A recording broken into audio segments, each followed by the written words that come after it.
Welcome, today I'm showing how to turn off Google Assistant option into a Xiaomi Redmi Note 11s.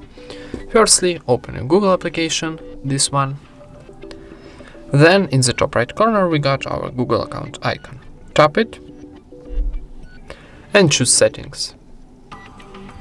Then go into Google Assistant and in this menu scroll down and find General option, this one.